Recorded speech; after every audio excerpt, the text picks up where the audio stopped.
بینەرانی خۆشەویستی بەرنامەی ژیانەوە تەلەڤیزیۆنی کۆمەڵە ئەم کاتەوە هەموو کاتێکتان باش لە بەرنمەیەکی دیکەی ژیانەوە میوانی ماڵەکانتانی بۆ بەرنمەی ئەم هەفتومانە میوانێکی بەڕێز خۆشەویست و شۆڕشگێرمان لەگەڵا بەناو کاکەومید کە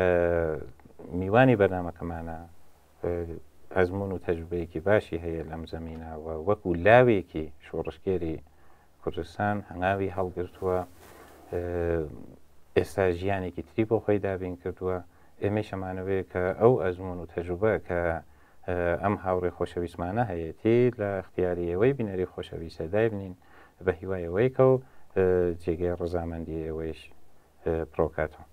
کاکەومید بەخێر بێ. ممنون سپاس. میشلااو عرض دەکەم خدمەتیەوە لە خزمەتە. بەخێر بێ. قوربان سپاس.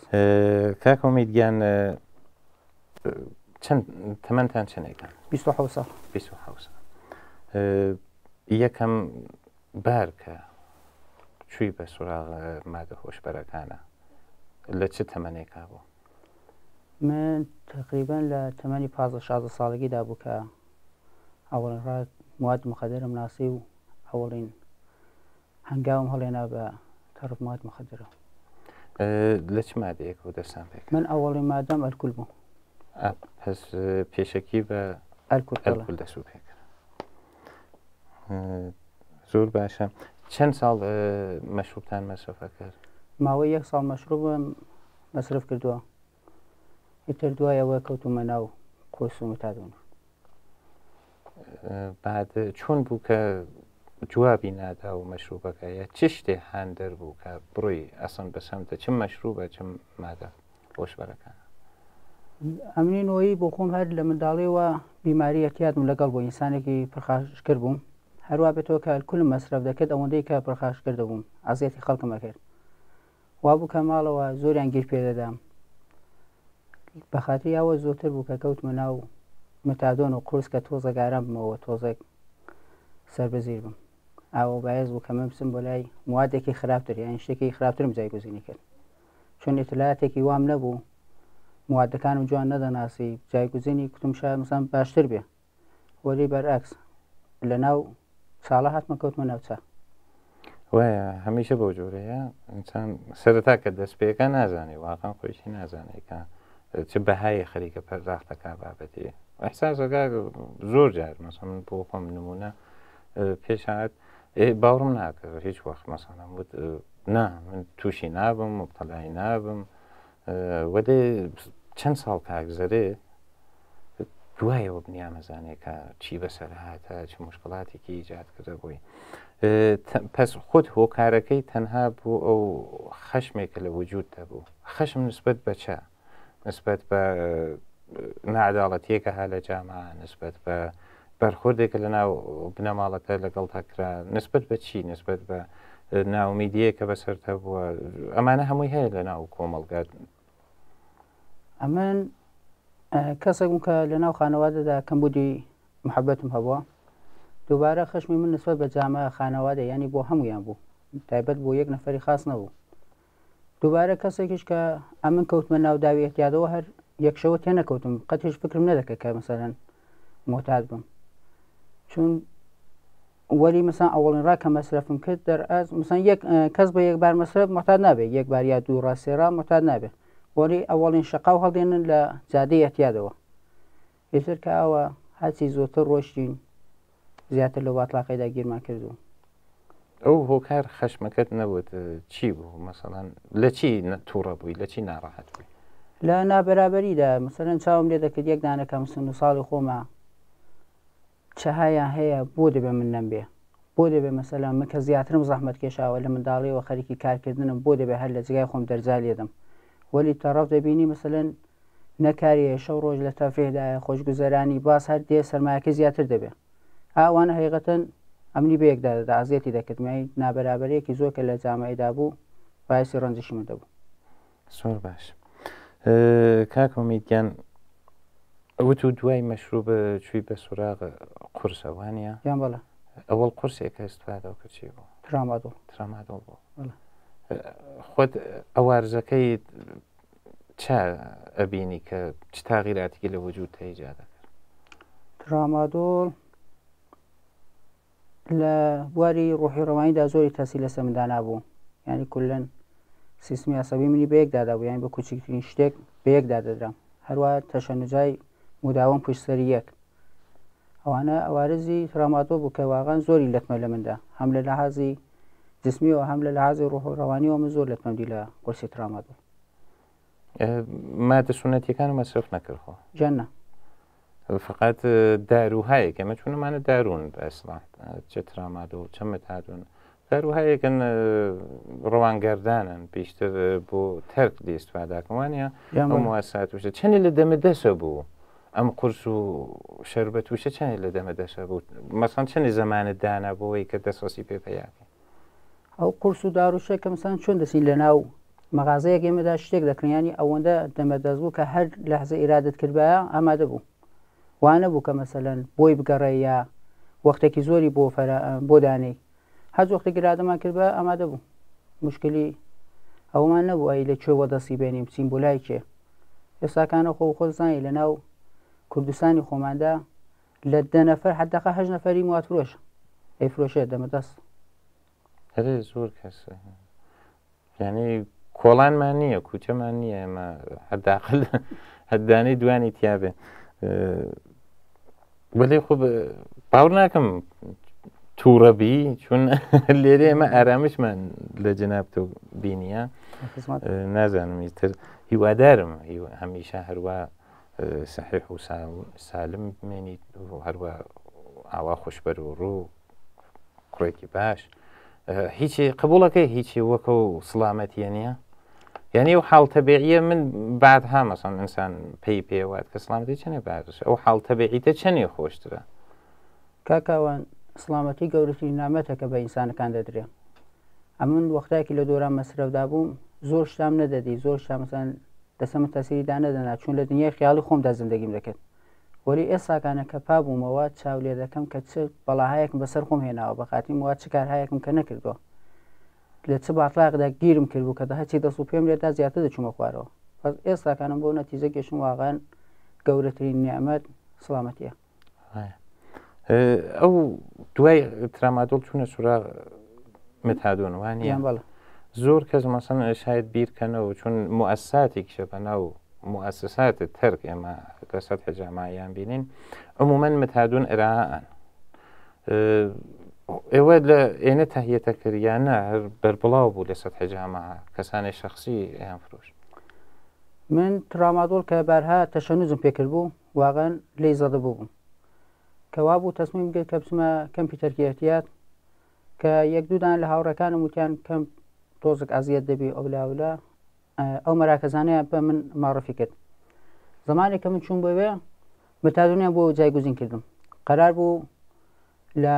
ئەوەڵین پلەدا مەسەن دەستی سیوردە وردە بۆم کەم بکەنەوە وەلی چوون ئەوان زیاتر لە فکری گرفانی خۆیاندا بوو ئێنە حقیقەت ئەمن لە دەستی سی متادۆنەوە گەشتمە سەر شەخص ئەسان بۆیان کۆنتترۆل نەدەکردم خۆ قاعدەتەنیش ئینسانی کە احتیادی هەیە زیادی خا هەمیشە پێ خۆشە زۆرتر مەسرفکە زیادی تەڵەبە ئەمیش خۆ یەکدانە لەوان مستەسنا نەبووم وەسا ئەلکولەکەش ئێمە بەرنامەیەکیشمان بوو لەسەر ئەلکولە تەجروبەی شخصی من تەکوانێکەوە مشکڵێت یاد بە ئەلکولیان بوو ئەوانی شەروە بیریانە کردەوە وردە وردە ئەڕواتە سەر و میزان مەسرف و مەشاک نەزم بەدەن و جواو ناتەوە ئیتر ئێوە نەچوونە سوراغ موسساتێکە مەسەڵەن وەگەن ئەیوشتە ئەو جەلساتن ئەوشتە کەسێ معڕفی نەکرد پێت ئەمن شناختم لە NA نەبوو من سێڕا بخۆم کەم چووم ڕای سێوم کە لەگەڵ NA ئاشنا بووم ماوەیەک جوابی دەدایەوە بۆ من وەلی باز ئەو بیماریمە هەر فعال بوو مەغروور بووم غرور گرتمی کە ئەرێ منەوە مدەتێکە پاکەم ئیتر لازم ناکە بچم بۆ کلاسای NA کەوا بوو بێخیاڵ بووم هەرەوەش باز بوو من دووبارە لە قزشکەمەوە بکەمەوە نەمەوەت قزش تەبیعیە وەدە خۆزگادامە بدایە NA-یەکە حداقل یعنی ناوڕەوش هەیەک ئێمە بەردەوام لەگەڵ خەڵکە تەماشمانەیە لە ئێرانە بە ئامێژن NA-یەکە باشتر جواوی داتەوە تا دار و دەرمانی قورس دەرمانی و ئەمانە چون تەنها کێشەی جسمیەکە نییە ئێوە چەندی مەسەڵەن گرفتارە مشکڵاتی جسمیەکەی بوون چەندی توولی کێشە ئێش وازارە دەبێم چێ خۆ قاعدەتەن بەسەگی بە خودی موادەکە هەیە ترامادۆ تا 10 ڕۆژەوانە بوو وەلی متادۆنەکە هێشی فیزیکەکەی زۆرە ماوەیەک تو دەکەشێت تا 4 ڕۆژەوانە تەبوشەیت هەر لەگەڵە هێشی هەر هەیە وەلی داڕوو جواب ناداتەوە قاعدەتەن بۆ تەرێک چون وەلی ناو ئەنجومەن با چون هەمویان هاودەردی خۆمانە دەرکمان دەکەن دەزان چۆن لەگەڵما هەستن دانیشن بەرخوردکەن ئاوە جواب دەداتەوە بەری بە نەزەری من داڕوونە چون هەرچی بیمارستان چون خوێنمان ئەوەس کردەوە جوابی نەداوەتەوە وەلی NA جیان بەڵە NA جوابی دایەوە کە بخۆم وا بوو نەچوومەوە بۆ جەلەسات کە دووبارە کەوتمەوە ناو داویەتیاتەوە زۆر جار ئەبینین مەسەڵەن لە میدیاکان خۆ ڕژیم و تەبلیغ کردێ لە فڵانەجێ ئەو نەمەوات ماگرەونە قورس ماگرەونە شیشە ماگر تو ئەو مبارزەتە دی لە شارەکەی خۆتە کە واقعەن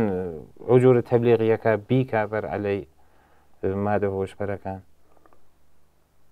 هەیە مەسەلەن دەیگرن باشە دەیگرن وەلی دەبینی مەسەن هەفتەیەک یا مانگێک لە زینداندا دەبێت ئازاد دەبێت خۆ قاعدەتەنەوە کابرا دێتەوە دووبارەوە کاری خۆی ئیدامە دەدا وانە کە مەسەن جورمێکی سەنگینی بۆ دانێت تازە کابرا جۆرە نەکاپسی بۆ لای ئێستاکانە مواد دەڵم وەکو شکلاتی دەستی منداڵم پەیدا دەبێت خۆ ئەگەر ئەوان بێن جورمێکی سەختی بۆ دانێن حەبسێکی مەسەن زۆری بۆ دانێن ئیتر کابرا جۆرەت ناکاپسێ بۆ لای مواد فرۆشی دەڵان ئێمە ئای شەڕەکەین و چ دەکەین و نازام ئەوەندەمان بە قەولی خۆت مواد گرتەوە وەلی بە نەزەریمەوە کولەن سیاسەتی پشتی پەردەیە اتفاقا من ڕفێقێکمان بوو لە سنە هەمیشە خۆی ئەیوت زۆر جار هەیە مەسەڵەن حتا هێرۆین بێ یا مواد سونەتی بێ تریاک و شیرۆ ئەمانە بێ ئێوە کە ئەیگرن لەم لاو ئەوە نییە معدومیکن لە بینی بوون ئەیدەنەوە بە سری مەسەڵەن کەسانێکە کە مۆرەی خۆیانن لە سەد حشارە ئەمەڵەن بڵاو یەکەنەوە لە نێو لاوان و جوانەکانە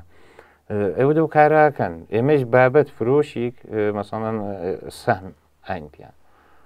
من ئەوم خۆم بینیە بە چاوخۆم یانی دیومە تەرەف مەسەڵەن مەعموور هاتە بە نەماشینێکی دوودانە هاتن ئەم لاولای ماشین کابرایان گرتە مامەڵەیان کرد بە یەک ئەمەڵەن پس ئیمان هەیە بەوە کە ڕژیم خۆی پەرە پێدەرە مامەڵەنیش ڕژیم هەمیشە سوورەت مەسەلە پاکاتەوە وایە مەسەڵەن فەرد شاید لە بێکاریە چێت چون مەناتە خۆمان ئەوە سەنعاتی نییە هەلی کار زۆر نییە یاشی ئاوارە و دەربەدەر شارەکان تربی ئەوەی کە لە شارەکەی خۆیشتە کە نەتبێ بە قەڵ نابێت ئەو نەمایوس و ناومید بیت لە کارگەر مختلف لە ژیانت ناچار بی ڕوو بە ئەو سەمتە بچیت خۆت چۆن بیرەکەیتەوە چ دەلایە لێتری هەیە کە فەرد بڕوە بەو سەمتە ئەوەی کە ئەیکە چۆن چ دیدگایەک هەیە ئەوەی کە ئەی فرۆشە ئەیدا بەدەست مەسەڵەن ئەوەی کە خۆ دەچوی بۆ لای مامڵەت تەکا کرد چون ئێمە زۆر کەسمان هەیە کە لە ناو جامە ئەیکە چ پەیامێکت بۆ وانە هەیە ئێستاکانە هەروە وتم کە ڕژیمی جمهوری ئیسلامی پەرەی پێدەدا چون دەرسەدەك لە اقتصادی خۆی هەر لە مواد مخدرەوە بەدەستێنە ئێستا خۆ ئەلەنی بۆتەوە کە مافیای مواد مخدر سوپای پاسدارانە بڵاوی دەکاتەوە لە ئەکسەرەتی کشوەرەکان ئێستاکانە بۆوانەی کە مواد فرۆشی دەکەن نازانم چۆن دڵیان دێکە مەسەن بۆ لەگەڵ جوانانی خەڵک لەگەڵ منداڵانی خەڵک ئەو کارەی دەکەن چون واقعان شتێکی کەسیفە مواد مخدر واقعان زندگیان لەبین دەبا خانەوادە هەر لەبین دەبا حتا خودی جامعە لەبین دەبا هەروە بێتەوە من فقط داواکارم کە نیکەن چون ئێمەشی وەدارین چون بەڕاستی ناوخۆشە یانی ئەنسانێک کە بینی دەردەکێشێ ئێشە کێشی لە کنار خیابانە لە ناو پارکێکە واقعا ناخۆشە ئەگەر فەردێ باویژدان بێ واقعان و شرافەتە لە وجود ئێمە بێ نایکە قەتەن ئەزانێ کە چ هینی کێس چه ئەسەراتێکی لەسەر ڕەوابتت تەک ڕفێقەکانتە تەک بنەماڵەتە لە محیت کارتە چ ئەو ئێتیادت چه ئەسەراتێکی دانا یعنی کاملە منی کرد بۆ ئینسانێکی موزەوی ینی پێم خۆش نەبوواسن قاتی جامە بم هەتا نەم دەتوانین لەگە خانەوادەی خۆمە کە لەگەڵیان گەورە بووم ارتباط بەرقەرارکەم نەم دەتوانین ارتباطێکی مستەقیمیان لەگەڵ بەرقەرارکەم چ بگا مەسەن بە جامە چ بگا بە ڕفیقانم تا دەگەشت مەسەن ڕفیقێک قسەیەکی دەکرد کە تۆزێک بەرەلەهی من بوو بێەوەی کە مەسەن پەزیرشم هەبێ بەرخوردم لەگەڵ دەکرد پەرخاشگەریانی تا حدە مەسەلەن هات بۆ سەری من مەسەن تەنیایی ناومێدی تەواوی ئەوانە ئەسەراتی موادی مخدرەکە لە محیتی کار لە ئەکسەرتی محیتی کارەکان من پێم وانە بوو لە یەک جێگای 1 ساڵ مداوم کارکەم شاید بڵم 100 ڕامن شۆکڵم ئاواز کردووە کارم ئاواز کردووە تا دەچوون بە شوێنێک کوچکترین شتێک دەبوو لەگەڵ ساوکاردەم کە دەجار باز کە 100% حەق بەوان بوو چۆمە ئێستا بیرەکەمەوە واقعان حەق بەوان بوو ئەمن نەخۆش بووم لەگەڵەوان کنار نەداتم فەزڵە هەموو شتێکی منیدا تەسی داناوە لەناو فەرهەنگم جامەعەم لە هەموو شتێکدا. کاک ئومید لەو ماوە چەند ساڵێەوە مەسرفتان بوو؟ یان 10 ساڵ. 10 ساڵ لەو ماوە ئایا بوو چەند دەفاسان هانتدا خۆت تەلاش و کرد کە خۆت سالمەوەکەیتەوە تەرکی بێ؟ من بارها تەلاشم کرد کە هەتا سێ ڕادەڵم کەم چووم اختیاری چووم یعنی واقعان ئەوەندە لێی زەدە بووم کە اختیاری هەڵدەسام ساکەکەم دە پێچەوە بێەوە کە خانەوادەم بزانن دەچوون بۆ کەم وەلی جوابی نەدەدایە حقیقەتەن کەمپەکانیش بە نەزەری من ئێران تۆزێک وەزیان ناجوورە چون کابرا مەسەن بە مەسرفی موادێکەوە دەچێ وی لەوێ ئەوەندە تەبلیغاتی موادی کە دەکەن ئاوە مەسرف دەکرێت ئاوە دەکرێت وەختی دێوە دەچی موادێک کە جایگوزین دەکەی موادێکی خراپتر وەلی من زۆرم تەلاش کرد کە تەرکی بدەم و نەمتوانی حقیقەتەن چون بارها لەغزشم کردەوە بارها تێکەوتمەوە کە هەتا من وەختایەکی هاتم بۆ ئێرەکانە بە مەسرفەوە هاتم وەی لێرەکانە هاوڕێیانی خۆشەویست پەزیریشیان هەبوو واقعان پەزیریشان لەسەرەوە و منیان دەرەکرد کە ئێستاکانە ئەم پاکم و سڵامەتی بەدەستێناوەتەوە. کۆمەڵە هەمیشە بە ئەرکسەرشان خۆی زانیە کۆمەڵە هەمیشە هەن دەرەوە بووە کە کۆمەلگایە سالم و یەکسان هەداخل گشتی دەستڕەسییان بە ئەمکانات پێ هەدەف مبارزەمان ئەوە بووە منیش یعنی لەسەر و باوەڕم کە دەرفەتێکە فرسەتێکە بەڕاستی کۆمەڵایەت ئەیا پێت لێرە محیتەکە ئەبینی سالمە خۆشە هایتە ناو جەوێکە ئەوەی کیشە مەسەڵەن بە قەو خۆتێجی هاو دەردم بووە پێشتر ئەبینم کە ئەویش وەک خۆم سالمە بووە لێرە ژیانێتری هەیە ڕەنگ و ڕوویەتری پەیاکردە مەسەڵەن خۆت ئەو ڕیشەی ئینەگەت بە جوانی باس کرد نابەرابەری نەعەداڵەتی خەشمێکە بوو لە دەروونتە بوو وەلی ڕژیم بەخاترەوەی کە ئەزانەیە ئەو خەشمە هەز نەهادی ناس بەخاترەوەی کە لاوەکان نەچن بە تەرەفە شۆڕشگێربوونە مبارزەبوونە دەسەویەخە بن لەگەڵ ڕژیمە بۆیە تێ پرەی پێات بە ئەتیادە ناو کۆمەڵگا بڵاو یەکاتەوە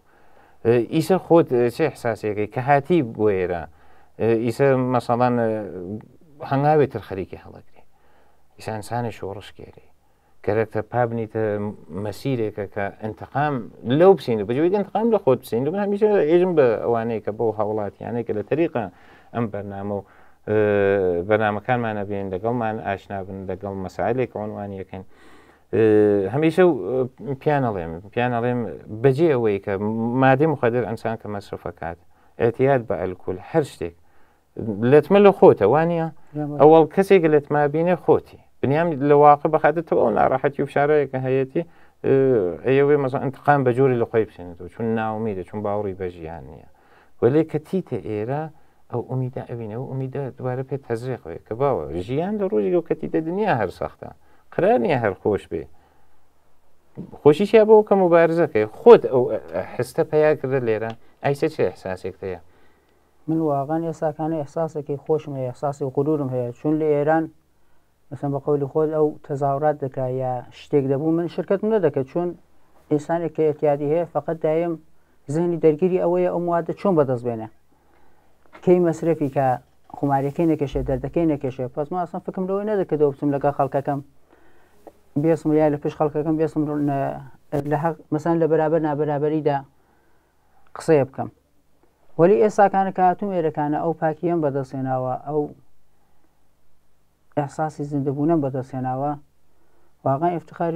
ئفتخارێکی زۆر گەورەیە ئەحساسێکی غروور بە من دەستاوە بهترین بە نەزەری من هەرو ئارامەشەی کە ئێستاکانە هەمە بەدەستم هێناوە یەک دنیا ارزشیە بۆم واقعا خۆشە بەڕاستی ینی واقعن و ئارامشە ینی ئینسان وەختێکە کە تووشە مادە خۆشبەرەکانە ئاسان ئارامیشی نییە مطلقاً ئارامیشی من خۆم بەعینە تەجروبەم کردیان بە جسم و ڕۆحم بەڕاستی هیچ وەخت ئارامشت نییە هیچ وەخت ئەحساسەکەی مەزن ئەگەر بچی بەتەرەوە مادەگە بیکێشی ئارام دەکاتەوە وەلێ لە واقعوان نییە لە واقع ئەوەیتر دەرگیر دەکە ئەوەیتر فشار ڕۆحی ڕەوانی جسمیت بۆ هێرێت ینی مطلقاً ئەو یەکزەڕ ئارامیشیش وەویش لێگرێ لە ناو بنەماڵەتە بنەماڵەت چەنێ هاندرت بوون بۆەوەی کە بچی بە تەرەف تەرکە خۆت نەجات پێ خۆت ڕزگارکەی ڕفێق شەنێ هاندرت بوو خانەوادەم لە وایلدا زۆر پشتیمنیان کرد زۆریان کۆمەکردم کە تەرکی بدەم وەلی کە تەرکم بەدا و دووبارە لە غزشم دەکردەوە ئیتر ئەوانیش لێم کشانەوە ینی واقعا خانەوادە ڕفێق گشتی منیان تەرک کرد ینی تەنیا مامەوە بخۆم خۆ قاعدەتەن ئەوانیش حەقیان پێ دەدەم چون ئازیەتم دەکردن یەک سەری مشکلاتم بە وجود دێنا خانەوادە هەروەندە دەڵم لە ئەوایلدا من لێرە دەستخۆشیان لێ دەکەم چون سەبارەت بەوەی کە ئازیەتیشم دەکردن پشتی منیان خاڵی نەکرد زۆر باشە خانەوادە نەخشی بێنەهایت مواسرە تەبیەتەن بە قۆڵەکەی خۆت ماندووە بن هیلاکە بن وەلێ خۆ ناوێ قەتەومێت هەمیشە ئێمە لە بەرنامەکان وتومانە بە بنەماڵە خۆشەویستەکان کە ناومید نەبن تەبیعی ئەو فەرن نەخۆش وەک هەر نەخۆشێتر چۆن کابرا ماسان هەیە مشکلاتی کولیەوی هەیە مادەی هەیە مشکلات پێشی هەیە عفونەتی هەیە فڵانی هەیە ئەمی توول دەرمانێکی هەیە ئەمیش توول دەرمانی هەیە ئەخر کاکاوان مشکلێکی شکاوەیە خانەوادە نازان چۆن دەگەڵ بەرخوردکەن ئێستاکانە ئێتیا خۆ یەک نەخۆشیە ئێستا چۆلی بیمارستان تەماشاکە نەفرێک کە نەخۆشیێکی سەرەتانێک شتێکی هەیە خەڵک ئەیبینێ دڵسۆزی بۆ دەکا وەلی منی نۆیی کە مەسەن ئێتیادم هەیە لە تەختی بیمارستاندا کەوتون قێزم لێەکەن خۆیان دوور دەخەنەوە جامعە خانەوادە گشتیان نازانن لەگەڵ ئەو ئینسانی بیمارە چۆن بەرخوردکەن ئەو واقعان 100% دەبێت فەرەنگسازی بۆ بکرێن من وەختایەکی لە کەم داهاتمەوە دەری ئەگەر خانەوادەم زانی بەیان لەگەڵ من چۆن هەستن دانیشن چۆن بەرخوردم لەگەڵکەن مسلمە تێ نەدەکەوتمەوە لەغزشم نەدەکرد ینی ئەکسەرەتی لەغزشم بە خاتری ئەوە بوو وەختایەکی من پاک دەبوومەوە ئەو ئەحساسات و شتە داهاتەوە بۆ لام دەمزانی چلەتمەهایەکم لە خۆم داوە یەک سەری مشکلاتم بۆ پێشدات وەری خانەوادەکە منیان دەرگ نەدەکرد جامعە منی دەرگ نەدەکرد هەرەوە باعث دەبوو دووبارە بکەمەوە ناو موادی مخدر مەصرفی کەمەوە کە ئەو شتانێک کە ئازیەتم دەکەن ئەو کارانی کە لە گوزەشەدا کردوم ئازیەتم دەکەن لەبیر خۆمیان بەرمەوە بۆ موادە ئاوە باعثی لەغزشی من دەبەوە ئەوەیە نەقشی خانەوادە واقعا بەڕاستی ئەمەش هەدەفێکمانەوەی اتفاقاً لەگەڵ هاوڕێی گەلاوێژە هەمیشە باسمان لەسەرەوەیەکە بنەماڵەکان ئەبێ و ئاگەهیە تەزریقکەین پیان بە جامعەشەوە ئاگەهیە تەزریقکەین واقعا وایە یانە ئێمە هێشتا زۆر هەینە دووە نسبەت بە جەوامەیە غەربی لە مبارزە تاکەتیادە لەم شناخت ئەم مەسئلە چۆن هەڵس و کەوت تەک نەخۆشە بۆیە داین لە بەرنامەکانمان اتفاقاً تەک کاکەوریای ئارەنانە 20 ساڵ لەو زەمینە کارەکە یعنی بە جوانی شیەکاتەوە بە جوانی تۆزێها ئێمە هەدفمان هەرە مەسار لەم بەرنامە کاکۆمیدگەم بۆیە بەهراوین لە وجود کەسانی وەکو جنابەت بە شانازیشەوە کە جوابی داسەوە لە سەتحە جامعە ئستقباڵیان لێ کردە ئێمە خۆشحاڵین لەو بابەتە چون ناین وەک بەرنامەهایەکە کلیشەی هەمیشە تۆلید بووە هەمیشەش باس کرا بە شکڵێ تەخەشوسی فڵان ناوێتە ئەوە کە خودە فەردەکە منە نوعی کە تەجروبەم کرە جسمان ڕوحەن چ لە کۆمەلگا چ لە ژیان شخصیمە تاوانێکم بابەتیدا کە من تێم ڕوو بەڕووی ئەو فەردەکە لە ماڵ و دانیشتە خۆشی بە جۆری گیرۆدەیە قسەکان مەبیسێ منە بینێت حەزەکە من نقطە ئومیدێ توش ئەو هەستە و هەیە حەزەکەی بی بە نقطە ئومیدێ بۆ خەڵکە چ پەیامێکت هەیە بۆ ئەوانەیە کە جوانن وەکو خۆتن ئیسە ئەو کێشەیانە هەیە من هیوادارم کە ئەوانەی هاودەردی خۆمن هەموو لەو باتڵاقی بێنە دەرەوە وەکو من ئێستاکان کە پابوونەوە ئارامەشیان دووبارە بەدەست بێننەوە تەنیا قسەیەکم ئەوەیە بۆوانی کە ئێستاکان تێنەکەوتون و خەریکن بۆ ڕێگایە دەکەشن ئەوە کە بزانن لەگەڵ چی هەڵدەستن و دادەنیشن کۆنجکاوی باشە وەلی بۆ هەموو شتێک بە نەزەری من باش نیە کۆنجکاوی لە موادی مخدردا نابێت ئینسان کۆنجکاو بێت چون یەک لەحزەیە ئەوەندەی کە تێکەوتی تازە هەچی دەسوپێ لێدەی زیاتر ئەو باتڵاقەت کێشێ بەناو خۆی. من فقط دەڵم بۆ خانەوادەکان وەختایەکی کوڕەکانیان وابەستەی موادی مخدر بوون بزانن چۆن لەگەڵی بەرخۆدکەن. خۆ بەدەست خۆی نیە تێکەوتووە، کەس پێی خۆش نیە محتات بێت، کەس پێی خۆش نیە ئەو دەردەی بکێشێ. وەلی کە ئێستاکانە تێکەوتوە خانەوادەکان خاهشیان لێ دەکەم کە پشتی کوڕەکانیە منداڵەکانیە کەنیشکەکانیان بەر نەدەن، پشتیان خاڵی نەکەن، هەمیشە لە پشتیاندا وەکو کێوێک بێسن، چون ئینسانی کە احتیادی هەیە هیچ کەسی نییە، فقط دەمێنێتەوە بۆی خانەوادەکەی. ئەو خانەوادەش بازم خاهشیان لێ دەکەم پێش ئەوەی کە کوڕەکانیان بنێرن بە کەمپای تەرکی احتیاد یا لە مەراکەزی دەرمانی مەسەن تەرکی بدەن، خۆیان بچن تۆزێک تاقیقات بکەن یا لە کلاسای NA شرکت کەم بزانن چۆن لەگەڵ ئەو کوڕەکە پابەوە بەرخوردکەن. من داواکارم کە خانەوادەکە تۆزێک ڕایەتی حاڵی نەخۆشەکان بکەن. هیوادارم ئێمەش هەتا کیتماوتم لەسەرەوەیە هەتا مراجعە بە ڕەوانکاو ڕەوانکاو باشمان هەیە لە سەرەتا جامعە ئەتان خانەوادەکان بچن لەگەڵیانە قسە بکەن زۆر باشە و شتێک کە ئشارەت کرد فرێ لە جوانهایەکە هانە سەرەتا جامعە کاکە ئومید بێژن تو هایتە محیتی ترە ئیسە خۆت و نەجاتدا چه پەیامێکت بۆ ئەوان هەیەکان ناو کۆمەڵگا کە ئەوانیش خۆیان بتان نجات بن چ لێنە ئیسان ئەگەر نەیانتوانێت بێن بۆرە یا لە ناو ئەو جامعە چۆن گرێکی پیان بگەێنی کە باوە ناومید مەبن تەبیعیە لەغزشکردن فشار هەیە وەلی بنیامەشە مبارزەی بۆ بکە ئەگە مبارزەی بۆنەکەی شرایطەکە ئەوەتە زاڵەوەی بەسەرتا ژیانەوەی ینی چ پەیامێکت بۆ لاوانە هەیە. بە نەزەری من کاکاوان کەسێک کە پا دەبێتەوە فەرق ناکە لە چ ساڵێکی دابێ 50 ساڵگی دابێ 20 ساڵگی دابێ ئەو کەسێک کە ئەو لە هەزم وادی مخدر دەخاتەوە لە وەگەوەیە تازە بە دنیا هەبێت تازە متەوەلد بێ دروستە وەختی پا دەبیەوە دەبینی ئای بابەت چەندها ساڵ گوزەرا ڕفیقانی من ماڵیان بەدەستێنا ژنیان هێنا منداڵیان هەیە وەری من هەر لە جێ خۆم داماوەوە ئەو سێریشتە کە باعث دەبێت مەسەن ناڕەحەت بن وەلی ئەو ئیرادەی کە هەر ئەو ئیرادەیان کە هەیە وەلاینێن و تەرکیکەن لەسەر و ئیرادی خۆیان موسەمەم بن لەسەر و تەسمیمیان موسەمەم بن کە تێنەکەونەوە ئەگەر لە ئێراندا ئەو شرایەتی نییە ئێستا بخۆمی نوعی ئەو شرایەتە جوور نەبوو لە ئێران واقعێت تا هاتمە ئێرەکانە حدەقە بێنە ناو کۆمەڵەوە چون کۆمەڵە لێرەکانە واقعەن وەکو دایکێک باوکێک باوەشی ئاواڵەیە بەو هاوڕیانە بین لێرەکانە حدەقل بەو ئارامشە کە ئێستاکانە من هەمە باز ئەوانیش بۆ ئارامەشە بگەنەوە داواکارم کەوە لە ئێراندا ئەگەم وەقێتی ئەوەت ئەنیە ناتوانن وەرم بۆ ئێرەکانە وەکو من خۆ قاعدەت من لێرەکانە هاتم بە احتیادیشەوە هاتم بە مەسرفەوە هاتم وەزێکی زۆر خراپیشم هەبوو وەلی ئەوەندەیان پەزیرەشە بوو کەمە ئێستاکانە بێم ڕوبەڕووی دروین دانیشم و قسە بکەم ئەوانیش دەتوانین یەکدانەی وەک من لەوان کەمترم ناوان لە من کەمترین هیچ کامێکشمان لە یەکتر زیاتر نین بەرابەرین وەختایەکی من توانیمەوە 100% ئەوانیش دەتوانن ئێمەش خۆشحاڵین کە های بەلامانە و کاکۆمیدیان ئەوە سالمەت بینین ئەوە جوان و داوێ خوشتی بود ڕێک و پێک و ئەسا ئومیدێتر ئەنسان لێرە پەیاکات و بەڕاستی زۆر متەفاوتە زۆر جیاوازە تەک ئەو شتەی کە لە جامعە هەیە لە ئێرانە لێرە هەستێتر و پێیان خۆت چەندێ و تەفاوت ئەحساسەکەی ئەم ئومیدەی ئیسە چەندی تەفاوت ئێستا ئەو ئومیدەی سابقە ئێستاکانە و ئومیدەی ئێستاکانە زەمین تا ئاسمان فەرقی هەیە یعنی زەمین تا ئاسمان فەرقی هەیە ئەو ئومیدەی ئەو وەختی چاولێ دەکەم من واقعیە شەرم بۆ خۆم دێکە من واقع هەمچین ئینسانێک بووم وەلی ئێستاکانە خانەوادەکەم کە چاویان بە من دەکەوێت هەرە و پێکەنینەی کە لەسەر لێویانە بۆ من یەک دنیا ئەرزش هەیە وەلی زمانێک کە لە ئێران بووم چاویان بە من دەکەوت چاویان پڕدەبوو لە ئەو خانەوادەکەم بە من تێکشکاند دایکم کە مووی سەری سپی بوو بە پای منەوە سپی بوو وەلی ئێستاکانە کە لێرەکانم حتا لە دوورەوەی کە مەسە من لە غوربەتم ئەوان لە کشوەرێکی دیکەن تەلەفۆنی چاویان بە من دەکەوێ گەژەگەسەند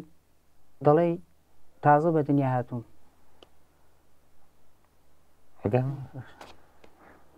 نە زۆر خۆشە ئەو ئەحساسە ئەنسان ئەو ئەحساسە ڕزایەتە لە خانەوادەی گرێ خانەوادە لە فەردەی گرێ زۆر خۆشە ئەسان بەڕاستی کانون خانەوادە شتێترا ینی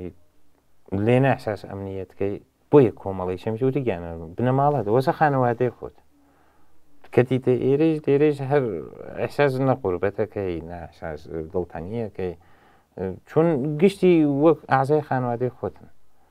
ینی وەکو خۆتن ئەسان دڵسۆزن بنیام های شەریفن ئێمەی زۆر خۆشحاڵین کاکەومید آخر پرسیارم مەترحەکەم دێت زۆر جار فکرە کردێتەوە ئینسان شاید ئەوەش متوەجێ نەوێت کە چەندی هەزینەی اقتصادیە بابەتی بێژگە جسمی ڕۆحی ئەمانە گشتی لە بینەچێ گیرفانیشی خاڵیەوێتەوە تۆ چەندێ بەهاتدا لەو زەمینە من کە هەر لە منداڵیوە کودێکی کار بووم هەر بە کارگەری هێناوەتە سەرە هەرچی کارم دەکرد بەپای مواد مخدرەوە دام دەنا هیچم بە هیچ نەبوو چون هەرچی کارم دەکرد فقط بەشی مواد مخدرەکەم بێکرد جودا لەوەی کە لەتمەم لە خۆمدا لەتمەم لە خانەوادەمدا تەواوی هاوڕێیان و ڕفیقانم دڵیان لەمە هێشە سەبارەت یاسایان جودا لەوانە من یان هیچ شتێکم بۆ پەسەنداز نەکرا لە لەحاظی پوڵ و ئەوانە ینی زۆری لەتمە لە مندا بەڕاستی دەتمەوەلی ئیسە فۆرسە جوبرانەیە ئیسە هاین لە جێگەیە کە ئەتانین یەخەیان پێگرین بەرنامەی ژیانەوەیش ئەو بەرنمەیە کە بینەرانی خۆشەویست بەرنمەی خۆتانە ئەو بەرنمەیە کە یەخە بە ڕژیمی کۆماری ئیسلامیدا دەڕێ ئێمە پەتەتانە خینە سەر ئەو حیاتان پێوە نایڵین هەر بەڵایەکە بەسەر لاو جوانی ئەو کۆمەلگای هێرن ئێمە ڕوسواتانەکەین هەدەفەوە بەرنامە ئێمە جوانەکان سالمەکەین و سالم تەحوڵ جامایین ڕاهکاریان پێێراین و کەمپینە گەورەیش گەرەکمانە تەشکیل بێن و ئەو کاریشاکەین دژ بە تەواو زۆڵم و زۆرێکە ئەیکەن تا ئەو ڕۆژەیە کە نەمێنن و لاشەی منحوستان کولەن پاکەوە بێت لەو کۆمەڵگا و دووبارە بێ ڕازێنینەوە کۆمەڵگایەکی جوان و ڕێک و پێک بۆ نەوەکانی داهاتوو کاکۆمید زۆر خۆشحاڵ بووم بەڕاستی زۆر خۆشحاڵ بووم لەم بەرنامە بەشداریت کرد هیوادارم نمونەی وەک جنابەت هەر زۆر و زۆر و زۆرتر بێت خۆیان لە ڕیزەکانی پێشمەرگەی کۆمەڵە ببینەوە بزان کە تۆ توانیت تۆ هەنگاو هەڵگرت ئیسە سالمی های لێرە وانە خۆشە و هەستە ئەو پەیامە حەزەکەم لە تەریق دووربینەکە و بیگەنی لە تەریق میدیایە کۆمەڵە و لە تەریق ئەم بەرنامە ژیانەوە بیگەینی بەو لاوانە بێژی ئەگە من توانیم ئێوەی شەتانن ئەگە و ڕفێقانەی کە بەلە مناتن لەم بەرنامە شرکەتیان کرد ئەوان توانیان ئێوەی شەتانن حەزەکەم خۆت ڕوودا ڕووپیان بێژی ئەمن هەر لێرەوە لە شەبەکەی کۆمەڵە داواکارم لەوانەی کە هاودەردی منن بێن بەوەرەکانە ئەو لەو داوی ئێتیادەوە خلاص بن هەر وەکو من کە ئێستاکاناوە پابوومەوە بۆ وڵاتم بۆ گەلم خەبات دەکەم بێن خەباتکەن و لە خزمەتگەریاندا بن لێ دەکەم ئێمەش خۆشحاڵی کاکۆمید وە شانازیت پێواداکەن بە تەواو لاوەکان بە تەواو جوانەکان شانازیان پێواکەن و هەستێتری هەست ئەو ژیانە شۆڕشکێرانە شتێترە ئەحساسێتتر بە ئینسانات ئینسان مەرگە بە عەزەتی شێوێ ئەگەر خراپێ ڕۆژێکیش بمرینە ئەی نایژە هەمیشە قەدیم وتیانەکە کەم بژی وەلێ خۆ بارش بۆ خۆمان دەرگیرە مادەیەکەین بۆ خۆمان گیرۆدەی ئەو سیاسەتە پیسەی کۆماری ئیسلامی کەین ئەویش ئەوەی گەرەکە بە عناوینە مختلفی ئەو خۆتان چاوی لەکەن بە عناوینە مختلف خەڵکە کوژێ بە هەزار جۆرە ئەوە لە کۆرۆنا بوو ئەوە لە ماشینە ناکارامەدە جادەی ناسالمە مشکڵات اقتصادی فەقر و فەلاکەتە بۆی مهم نییە و یەک زەڕ ئەهەمیەت بە گیان خەڵکنە پس ئەو هەنگاوە هەڵبگرن هاوڕێیانی خۆشەویست هاوڵاتیانی خۆشەویست ئەگە من توانیمە کاکۆمی توانیە هەزاران لاوتر توانیانە ئێوەی شەتانن ناومید مەبن گەشتبین بن بە ئایندە بەداهاتوو ئەوێ بەیەکەوە ئێمە بن ئەشی دەست بینە دەستیەکەەوە ئەو کەمپینای شێمە لەو کۆمەلگا ڕێبخین هیوادارم تا ژیانەوەی ئایندە ژیانەوەی هەفتەی داهاتوو ئێمە بە دەیان کەسمان بێ کە پەیوەندیمان لەگەڵا بگرن بێژن ئێمە لە هەفتەی گوزەشتەوە تا بەم هەفتە هەنگاومان هەڵگرت لەم یەک هەفتە خۆمانمان سالمەوە کردەوە ئەوە بۆ ئێمە گەورەترین پەیامە ئەوە گەورەترین شانازیە بۆ ئێمە یانی زەحمەتێکە ئەیکێشین تەڵاشێکە ئەیکەین تەواو کەم بوو دەمکاناتێکەوە هەیە وەلی خۆب جواوی داتەوە لە سەد کۆمەلگا بە ئومیدە ئەوەی پس پەیوەندیمان لەگەڵا بگرن دەست بە نەدەستیەکەەوە هەنگاوە هەڵبگرین کە کۆمەلگایە ئازاد و کۆمەلگایە شایستەی واقعان شایستەی ئینسان دروستکەن بۆ هەمومان کاکۆمید زۆر خوشحاڵ بووم بۆ بەشداریت مایە افتخاری ئێمەش افتخار و پێیەکەین زۆر سپاس دەکەم بینەرانی خۆشەویستی بەنامەی ژیانەوە تەلەڤیزیۆنی کۆمەڵە تا هەفتەیەکی تر و بەنامەیەکی دیکە و ژیانەوەیەکی دیکە ماڵەوە